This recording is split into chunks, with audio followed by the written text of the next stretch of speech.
بسم الله الرحمن الرحيم سو dhawaada walaalayaal waa barnaamijka su'aalaha dhamaan walaalaha groupka ku jiro su'aalaha way idin furan yihiin waxaad naga soo wici kartaan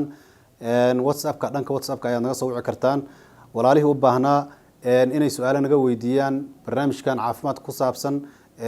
khaasatan cudurradan masiga loo yaqaano iyo dhibaatooyinka ay dadku ku hayaan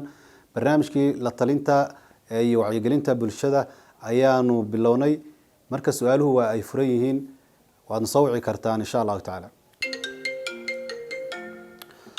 طيب walaalka ugu horeeyo ayaan ka qabanayaa insha Allah ta'ala Hello السلام عليكم Hello waakum maqlaasayta caafimaadka fiican alxamdulilah kusoo dhawo barnaamijka su'aalaha iyo jawaabaha ee barnaamijkii wacyigelinta bulshada iyo cudurradan aanu ka wacyigelinaynay iyo dhibaatooyinka ay leeyihiin waandhawahay sheekh shukran su-aal yar aan rabay inaan ku weydiiyo haye waxaan dhageystay oo ku xiranahay badanaa youtube-ka xarunta haye oo inta badan ku arkay calaamadaha xasadka haye see ugu fudud aan iskaga daaweyn karaa marka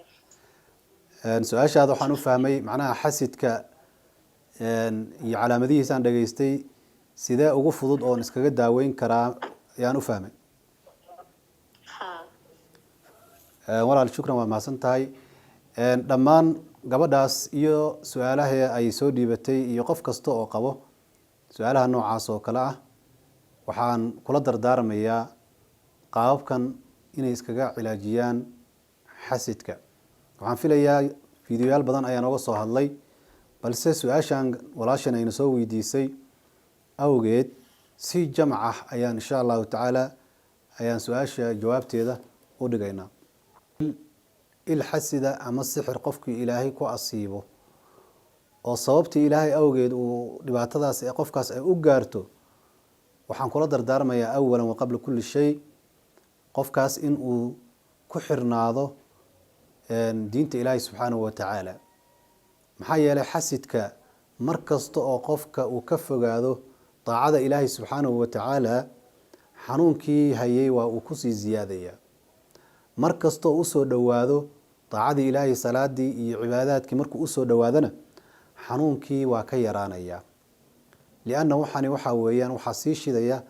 ishaasi qofka gashay ee xasidka ah shayaadiin baa sii shidaysa oo sii gubayso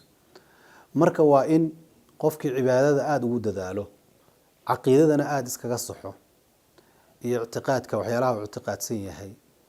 baatilka oo dhan inuu ka dheeraado wadada xaqa ah inuu maaragtay barto oo israadiyo ayaan awalan kula dardaarmaya marka labaad waxaan kula dardaarmayaa inuu isu cilaajiyo si khaas ah inuu isu cilaajiyo qofkaas asaga iyo markaasi qofkii wehelkiisa ahaa in xarumaha cilaajka ee barnaamijyada noocaas oo kale ah ku shaqeeyo inuu u tago qof garanayo isla markaasna laga cilaajiyo xanuunkii oo ausan isku fiirsanin xanuunka noocaas haddii uu jiro marka walaal haddii marka ciladaas aada qabtid fariimahan waa inaad qaadato maadaama ciladaasi dad badan ay kula qabaanna walaaluhu wayna dhegeysanayaan waxaan u dardaarmaynaa in ay sameeyaan asbaabahan daawooyinka ay isticmaalaan dhirta ah ee lagu daaweeyo cudurrada xasidka ah iyo cudurradan kale ayaguna isu eg sixirka iyo waxyaalaha la midka ah waxaa marka loo baahan yahay qofka in uu si dhaba isu cilaajiyo halo may maqashaa halo may maqashaa walaal marka talada ugu muhiimsan oo walaalku siinayo waxaa weeyaan inaad si gaar ah isu cilaajiso si gaar ah isu quraan saarto daawooyinka dhirtana aada isticmaasho weligaa quraan mise soo saartay may wili hore iskuma saarin quraan caadi waa isa saareen laakiin quraan dhankaas isma saarin quraanka cilaajka isa saar oo jaharka ah si marka cod dheer ha lagugu akriyo qof garanayo ha kugu akriyo insha allahu tacaala waxaan rajeyneynaa inaad ka caafimaado tilmaamooyinkaas aan soo sheegnayna iyo wadooyinkaasna aada marto daawooyinkan aad isticmaasho waxaan rajaynaynaa inaad kaga caafimaado maxaa yeelay waxaa jira daawooyin inta badan aad kaga kaaftoomi karto inaad xarun cilaaj tagto ama lagu garaaco ama lagu ceenjiyo ama maaragtay qof xanuunsan uu ku dardaro oo isku maro daawooyin waxaa jira aad uga kaaftoomaysid xarumaha noocaas oo kale ah inaad tagto oo markaas aad halkaas dhibaato ay kaa soo gaarto daawooyin haddaad qaadato aad uga kaaftoomaysid ayaa jirta marka insha allahu tacaala sidaas samee